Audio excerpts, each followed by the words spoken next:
por alguna razón no tengo conflicto de interés.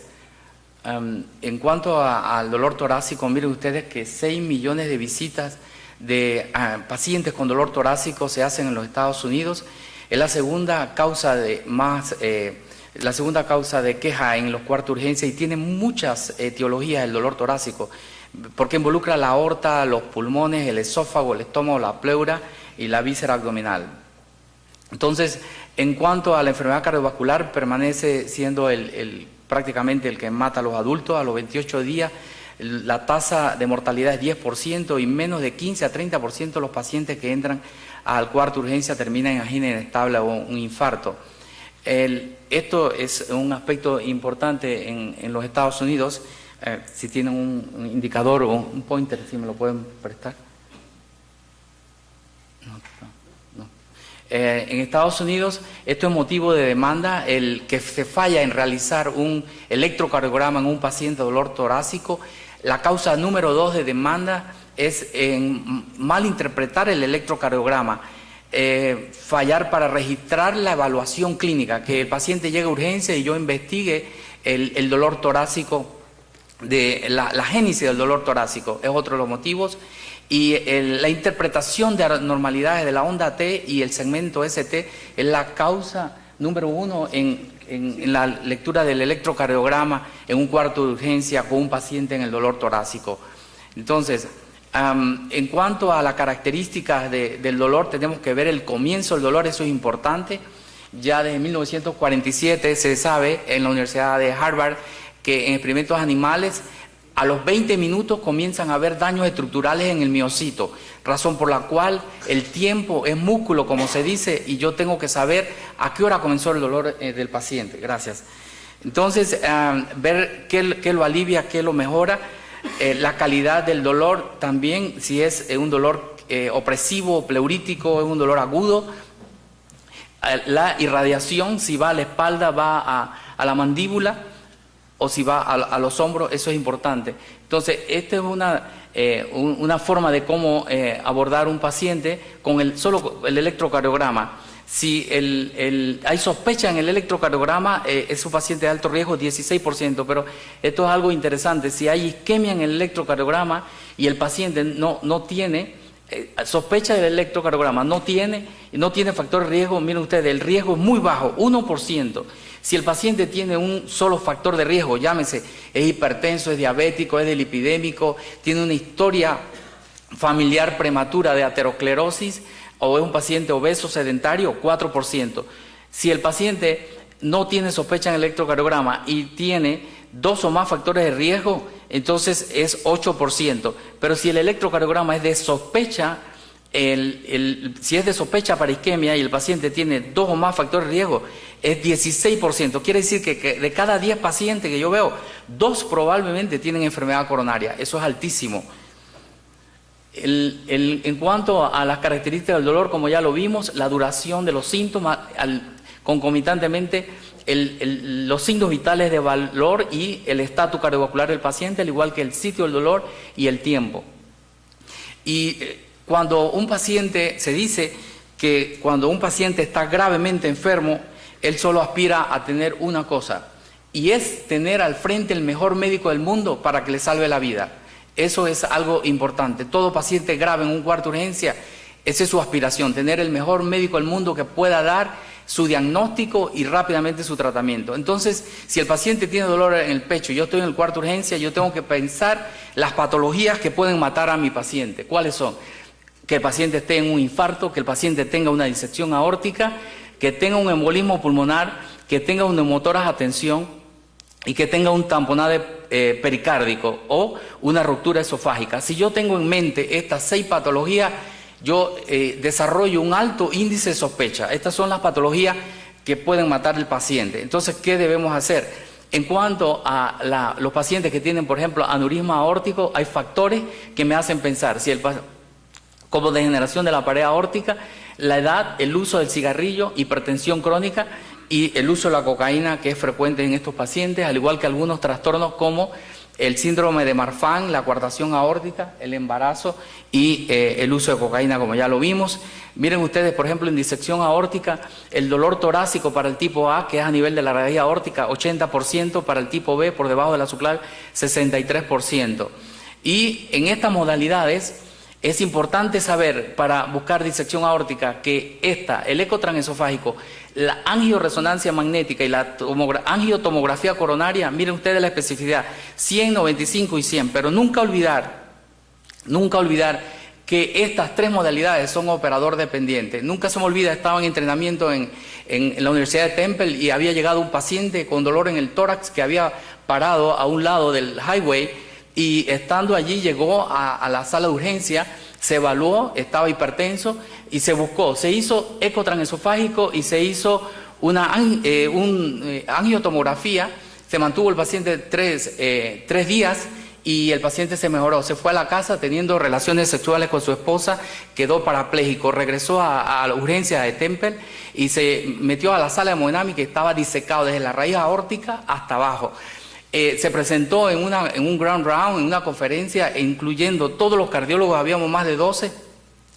Habíamos encontrado que viendo el ecotransesofágico no se veía la disección y viendo la angiotomografía tampoco. Lo que había pasado era que en la raíz aórtica el flat era tan pequeño que cuando tuvo el dolor en el highway, el flat tapó, cubrió y después, teniendo relaciones sexuales, se separó y disecó toda la aorta. Él logró salvarse porque entró rápido al salón de operaciones. Entonces, hay que tener un alto índice de sospecha. El dolor torácico es migratorio, una sensación de desgarro y usualmente en pacientes más de 60 años.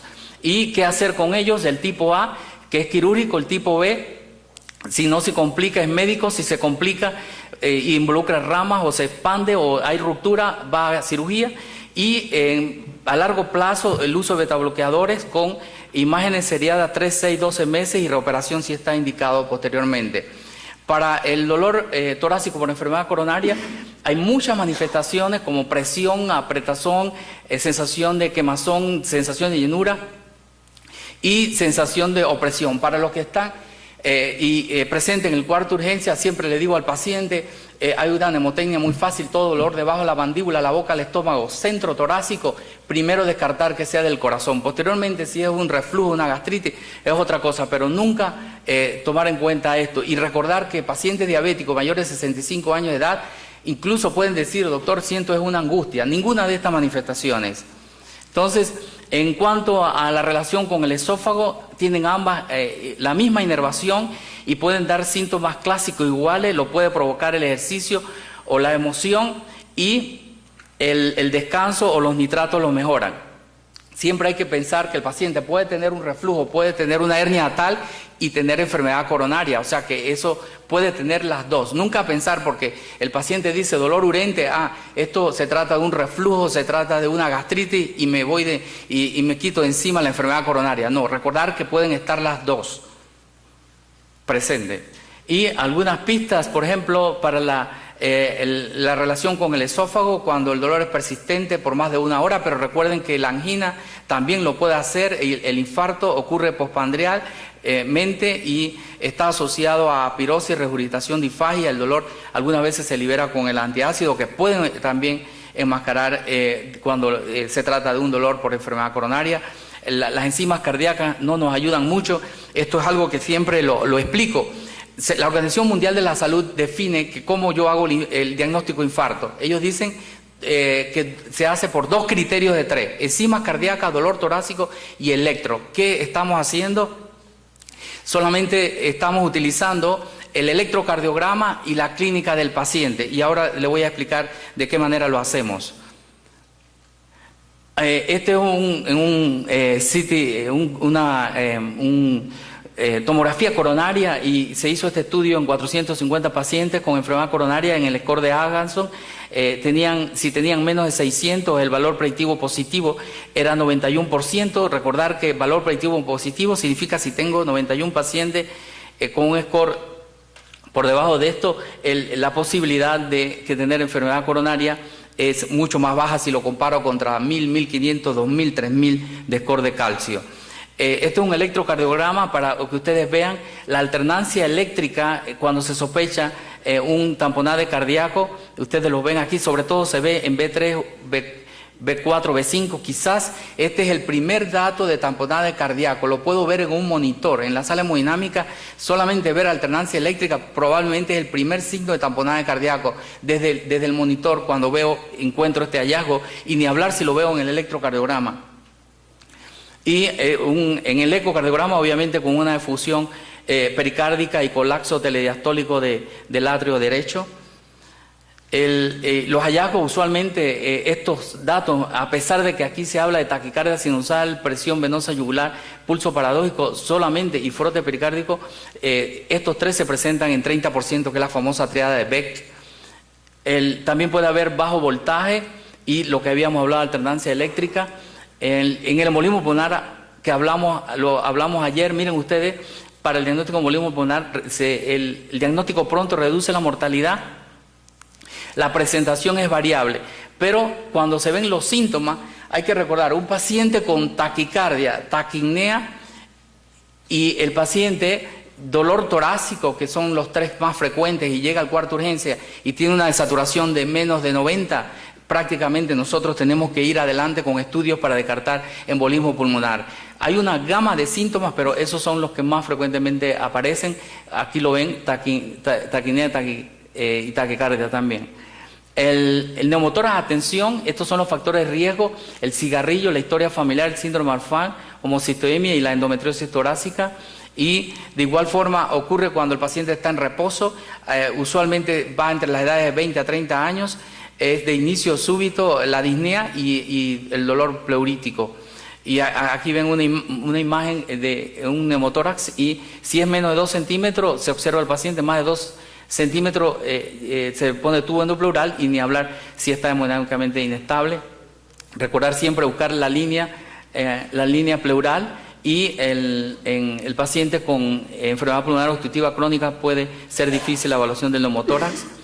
Los dolores musculoesqueléticos, condritis, están relacionados a cirugía. Puede haber disfunción en la articulación costovertebral, y siempre, o enfermedades reumatológicas, siempre tener presente que el paciente puede tener una osteocondritis. El hecho que llega al cuarto de urgencia, el paciente me dice, me duele aquí, y lo mando para la casa sin mediar más nada. Recuerden, puede tener osteocondritis, condrocondritis, y tener un infarto andando. Recuerden eso, siempre tenerlo presente.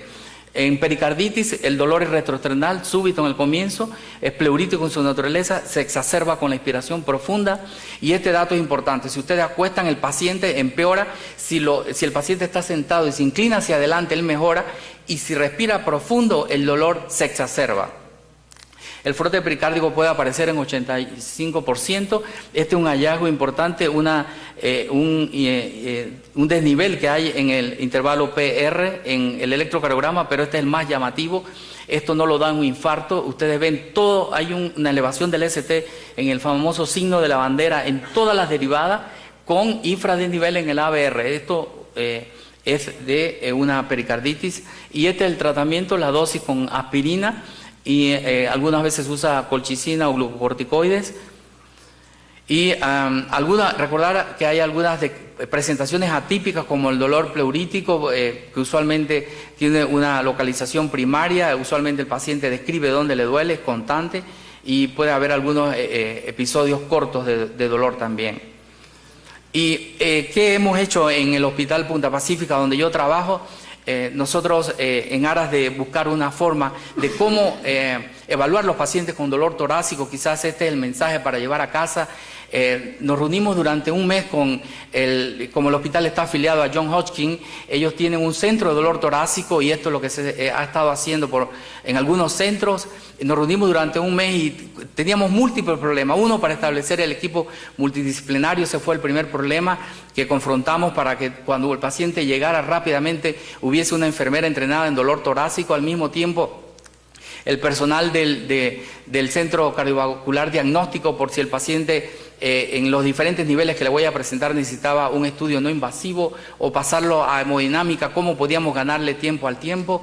Y surgían problemas durante ese mes, y esto por primera vez se hizo. La pregunta era qué hacer cuando el paciente llegaba con un infarto a la 1 de la mañana y no se esgrimía si el paciente tenía dinero o no. La decisión se tomó y creo que es el único hospital en América Central y el Caribe, no sé si hay alguno en América del Sur, que el paciente llega con un infarto, elevación de ST a la 1 de la mañana, el cardiólogo, el intervencionista llega sin mediar si el paciente tiene dinero o no, entra a la sala hemodinámica.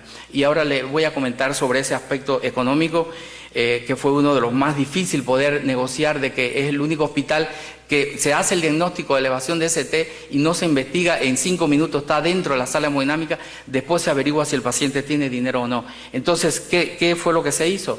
Lo que se hizo es que se establecieron 5 niveles y en una forma sucinta, el primer nivel es el paciente que entra con elevación del ST, el segundo es el paciente de alto riesgo, el tercer nivel es el paciente de riesgo intermedio, el cuarto nivel es un riesgo bajo y el quinto nivel es el paciente que estando en urgencia se considera un riesgo insignificante y se va a casa. ¿Y cómo nos organizamos? Nos organizamos de tal forma que si el paciente llegaba con elevación del ST, el cardiólogo invasivo llega en menos de 5 minutos, si no responde hay un segundo y si el segundo no responde hay un tercero en la lista y mientras tanto todo el equipo en cuarta urgencia se prepara y cuando llegamos ya el paciente está dentro de la sala hemodinámica.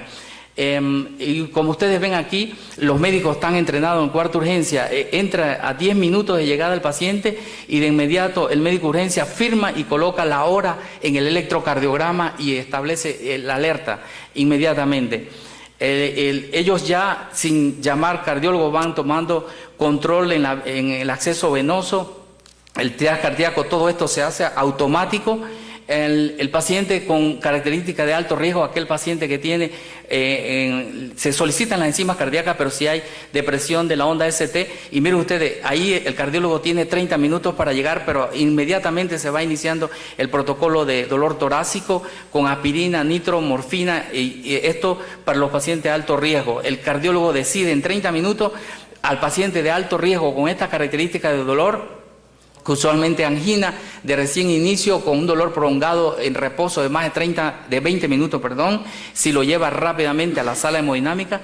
En el paciente con riesgo intermedio, el cardiólogo tiene 4 horas para llegar y se establece este abordaje. El cardiólogo decide si lo lleva a una prueba de esfuerzo le quedan 2 minutos, doctor, para taquicardia. Le quedan 2 minutos. A una tomografía, gracias. Entonces, en el riesgo intermedio, el cardiólogo decide, mientras tanto, ese es un paciente que todo depende de cómo salga la angiotomografía o la prueba de esfuerzo, pero la hora de llegada del cardiólogo lo va a ver en 4 horas. En el riesgo bajo es un paciente que tiene una historia no muy subjetiva de isquemia, el diagnóstico alternativo sin consecuencias mortales es muy probable. En esta evaluación, el paciente se puede evaluar en la mañana o en la noche, alrededor de 12 horas, igual se lleva al paciente a una prueba de esfuerzo, o dependiendo del resultado de ella, o a una angiotomografía coronaria. Queda a discreción del cardiólogo.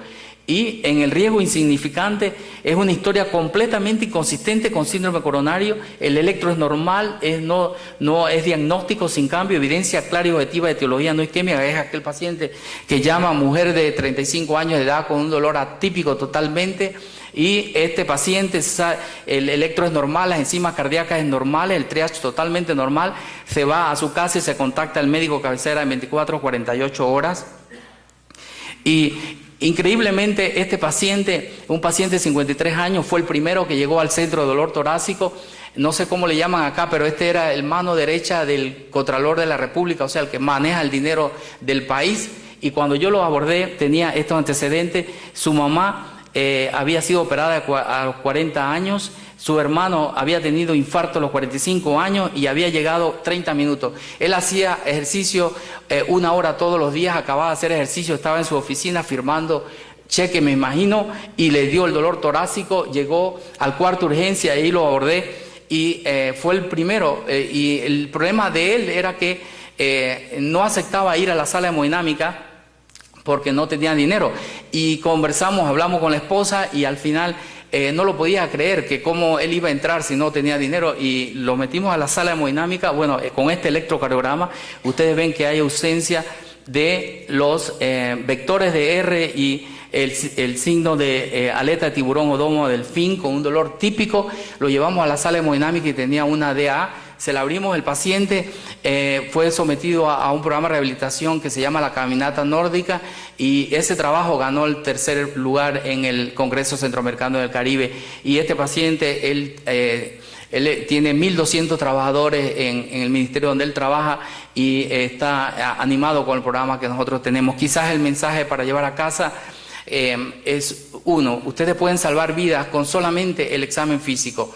Si ustedes encuentran un paciente que está chocado, tienen ingurgitación yugular, ustedes deben recordar 4 patologías que pueden matar al paciente: un infarto, un embolismo, una disección o una pericarditis. ¿Cómo pueden diferenciar esto? Si el paciente tiene en el electrocardiograma, ustedes descartan si tiene el infarto. Con la ocultación, si tiene ruido, el otro era tamponada cardíaco, si el paciente tiene ruido normofonético, ustedes lo descartan. Si el paciente obviamente llega con las características que le mencioné de taquipnea, taquicardia, de saturación, ustedes piensan hacia embolismo pulmonar, y con esta característica ustedes descartan esas 4 patologías: infarto, tamponada de cardíaco, embolismo pulmonar, pericarditis. Y el mensaje para llevar a casa, quizás al final, la conclusión es esta: el dolor torácico es uno de los más frecuentes síntomas en pacientes ambulatorios hospitalizados, lo cual un centro de dolor torácico beneficia a los pacientes. El abordaje diagnóstico está sobre la raya, doctor. Debe ser integral y multidisciplinario. El dolor torácico requiere buena historia clínica, examen físico y juicio clínico de los estudios complementarios. En Johns Hopkins, con este centro torácico, llevan más de 1.000 pacientes y no han mandado ninguno a casa. Muchas gracias, y si hay alguna pregunta. Muchas gracias. A ver, doctor Díaz, para que usted me hizo harta taquicardia ahí ahorita con el tiempo. Una pregunta: ¿valor de la troponina de base y a las 6 horas para estar más seguros? ¿Vale o no vale? En el centro de dolor torácico no esperamos la troponina. Tenemos un kit que dicen en el laboratorio, cuando nos reunimos sobre precisamente las enzimas cardíacas, resultaba ser que decían que en 30 minutos lo tenían, pero en el mundo real se toma 1 o 2 horas para salir. Tomamos decisión con la clínica y el electrocardiograma para elevación del ST. Los restos, que sería el nivel 1, en el nivel 2, 3, ahí sí esperamos las enzimas cardíacas y tenemos opción a ver las troponinas para poder estratificar el paciente en el resto de los niveles. Doctor Díaz, otra preguntita. ¿Qué tan difícil ha sido la implementación de este flujograma de atención en los pacientes que llegan con dolor torácico en urgencias en su hospital? Perdón, ¿me puede repetir? La implementación de este flujograma que mostraste de la atención del dolor torácico en los pacientes en su hospital. ¿La presentación? La organización, la implementación. Esa es una pregunta muy interesante. Nosotros tenemos un expediente en el cual tiene todas las órdenes ya. El médico general, una vez que entra el paciente, lo enrola en el protocolo y el médico general solamente pone gancho a las órdenes. Sí, esa pregunta es interesante. Tenemos el flujograma completo. Una vez que el paciente entra con dolor torácico, entra al protocolo de chest pain de dolor torácico, y el médico general tiene todo el flujograma preparado para que él lo siga. O sea, él ya llama solo al cardiólogo intervencionista para que llegue en ese periodo rápido, pero ya todo está escrito, todo está en blanco y negro. Sí. Una cuña, aprovechando lo que usted habló de que tenían un servicio de cobertura completo. La clínica Valle de Lili tiene una cobertura de 24 horas al día, 300 y pico días al año para hemodinamia de urgencia. Sí, es igual, está el centro de dolor torácico trabajando los 365 días al año. Hay una unidad coronaria que solamente se admiten pacientes de dolor torácico, y todo el personal está familiarizado con el dolor torácico. Es algo que yo creo que va a cambiar mucho el abordaje de esto, debido a las primeras diapositivas que le presentaba, que en Estados Unidos el dolor torácico es una de las causas más frecuentes de presentación en cuarta urgencia y de demanda también. Esto es motivo de demanda, el que se falla en realizar un electrocardiograma en un paciente de dolor torácico. La causa número 2 de demanda es en malinterpretar el electrocardiograma, fallar para registrar la evaluación clínica, que el paciente llegue a urgencia y yo investigue el dolor torácico, la génesis del dolor torácico, es otro de los motivos. Y la interpretación de anormalidades de la onda T y el segmento ST es la causa número uno en la lectura del electrocardiograma en un cuarto de urgencia con un paciente en el dolor torácico. Entonces,